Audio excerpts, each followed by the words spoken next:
उमापतिं सुरगुरुं वन्दे जगत्कारणं वन्दे पन्नगभूषणं मृगधरं वन्दे पशूनां पतिं वन्दे सूर्यशशाङ्कवहिनयनं वन्दे मुकुन्दप्रियं वन्दे भक्तजनाश्रयं च वरदं वन्दे शिवं शङ्करम् ॐ मृत्युञ्जयाय रुद्राय नीलकण्ठाय शम्भवे अमृतेशाय शर्वाय महादेवाय ते नमः।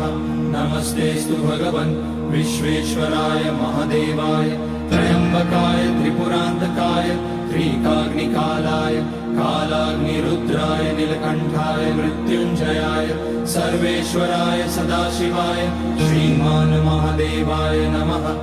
ॐ नमः शम्भवाय च मयोभवाय च नमः शङ्कराय च मयस्कराय च